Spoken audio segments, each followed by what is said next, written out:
With our presentation today, please be mindful of our motto that excellence is the expectation, and that when we're in this building, you're representing yourself, most importantly, Cameron's name, and then your family name.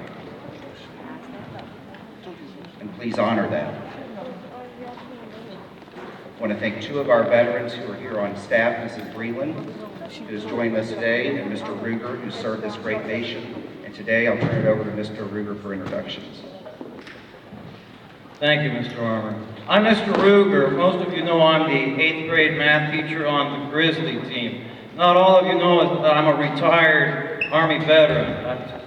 I served in Frankfurt, Germany, El Paso, Texas, Fort Ord, California, the jungles of Panama, and Korea. Tomorrow's Veterans Day. November 11, 1918 marked the end of World War I. Congress declared November 11th to be Veterans Day in honor of all the men and women who served in our nation's military. This is the 113th Army Band from Fort Knox. It's one of the oldest Army bands on active duty, second only to the West Point Band. It was first formed on July 8, 1840 as the band 1st Regiment of Dragoons. Today they have come to help us honor and commemorate Veterans Day. Ladies and gentlemen, will you please rise while the 113th Army Band plays our nation's national anthem.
Each year at Veterans Day, the President issues a proclamation for our students all across the nation. With your permission, I would like to read the Presidential Proclamation. The United States military is the strongest, most capable fighting force the world has ever known. The brave men and women of our Navy, Army, Air Force, Marine Corps, and Coast Guard demonstrate a resolute spirit and unmatched selflessness, and their service reminds us there are few things more American than giving of ourselves to make a difference in the lives of others. On Veterans Day, we reflect on the immeasurable burdens borne by so few in the name of so many, and we rededicate ourselves to supporting those who have worn America's uniform and the families who stand alongside them. Our true strength as a nation is measured by how we take care of our veterans when they return home. And my administration is committed to ensuring our heroes and their loved ones have every chance to share in the promise they risked their lives to defend. We have made it easier for veterans to convert their military skills to the civilian workforce, enabled more veterans and their family members to attain federal education benefits, and expanded access to timely, quality health care for all veterans. Just as every veteran deserves the support and benefit they have earned, those who have given everything to defend our homeland deserve a place of their own to call home. To uphold this ideal, First Lady Michelle Obama and Dr. Jill Biden's Joining Forces initiative has forged partnerships with local leaders across America to uphold the dignity of every veteran and work to end veterans' homelessness.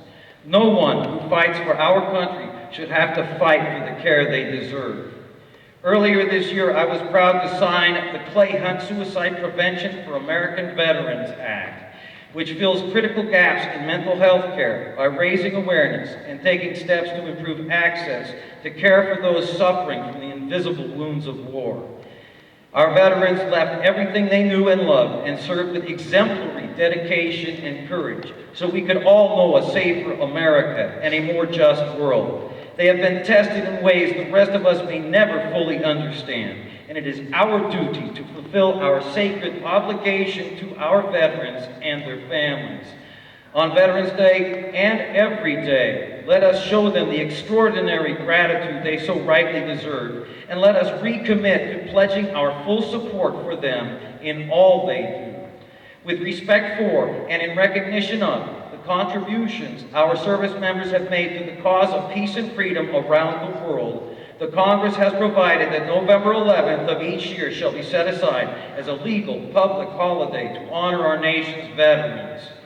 Now, therefore, I, Barack Obama, President of the United States of America, do hereby proclaim November 11, 2015 as Veterans Day.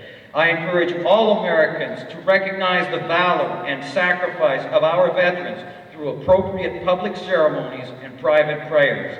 I call upon federal, state, and local officials to display the flag of the United States and to participate in patriotic activities in their communities. I call on all Americans, including civic and fraternal organizations, places of worship, schools, and communities, to support this day with commemorative expressions and programs. In witness thereof, I hereto set my hand this 5th day of November in the year of our Lord, 2015, and of the independence of the United States of America, the 240th. Barack Obama.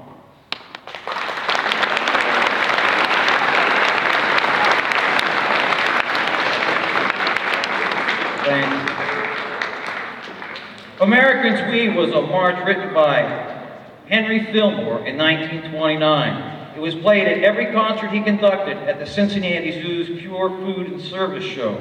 During the Great Depression, events such as free band concerts were well attended. Many Americans had access to radios, another free source of entertainment. Henry Fillmore was one of several radio band leaders known across the nation, since his Cincinnati AM radio station had a strong transmitter. Americans We was one of the selections Fillmore conducted on New Year's Day, 1943, the first time he was master of ceremonies of the Orange Bowl game in Miami. It has become an Orange Bowl tradition.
was a British composer of marches for band.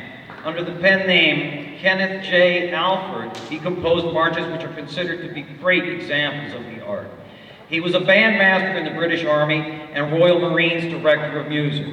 Conductor Sir Vivian Dunn called Ricketts the British March King. Ricketts' frequent use of the saxophone contributed to its permanent inclusion in military bands. Army of the Nile is dedicated to General Wavell for halting the advance of the Axis powers in Egypt. Ladies and gentlemen, Army of the Nile.